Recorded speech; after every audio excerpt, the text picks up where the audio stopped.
I want to, of course, begin by asking, if I may, with Ms. Pooja. Pooja ji, if you can explain a little bit about your journey to our viewers, what was it like and what inspired you to join the civil services and what were the biggest challenges?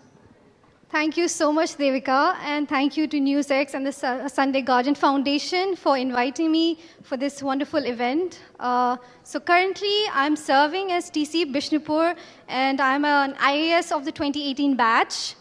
So my journey started when I saw my father, who's also an IPS officer, Wow. and he also served in Manipur. And I also saw the kind of impact he had on the ground, the kind of interaction, the kind of service he gave to the people of Manipur, and I was always inspired as a child.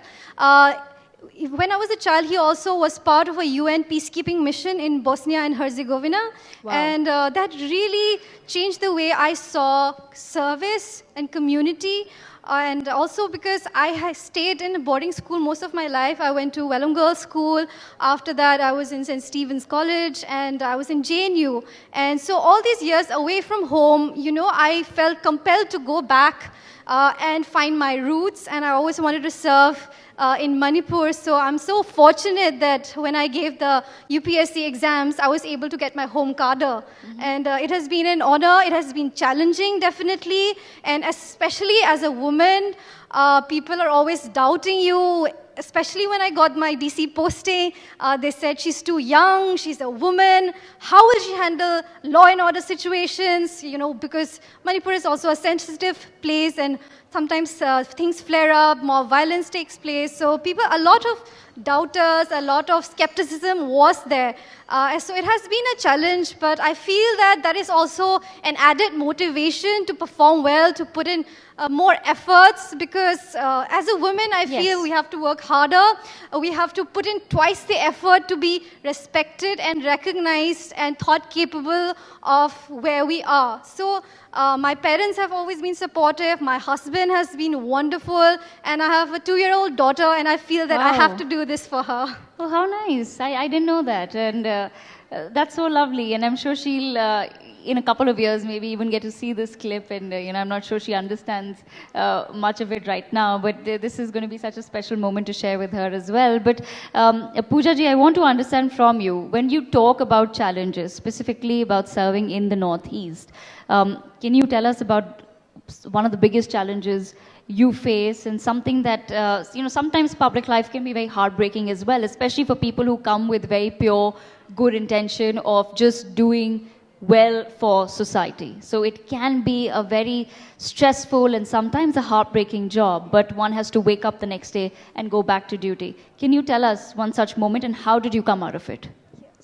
Definitely, Devika, serving in the Northeast comes with its set of challenges, especially in the last few years. In Manipur, we have seen difficult times with situations getting out of hand. I've seen you know, people who are neighbors turn on each other. We have seen mob violence, communal hatred. So that has been heartbreaking for me, because I've had friends and colleagues from all communities, and we've always had good relations. But to see that spilling out and actually destroying lives, that has been so heartbreaking. We are trying our best to mend situations and heal. Currently in my district, we have around 10,000 internally displaced persons sheltering in relief camps.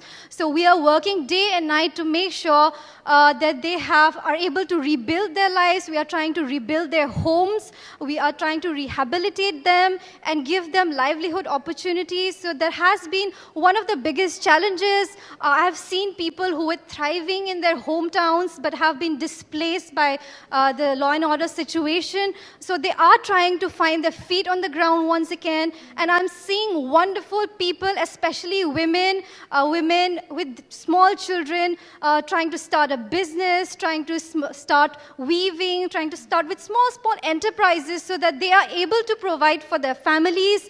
So we are trying to help them as much as possible from the government side, but we also are seeking collaboration from foundations, from philanthropic organizations who would also like to help out as much as possible. But I believe that this situation has also shown the resilience of the people in Manipur, and I'm seeing that people want to heal, people want to move forward in their lives, and we want to help them reach a new level of peace and prosperity. And you've also made some strides in as far as digital India is concerned. I'll come to that in just a moment.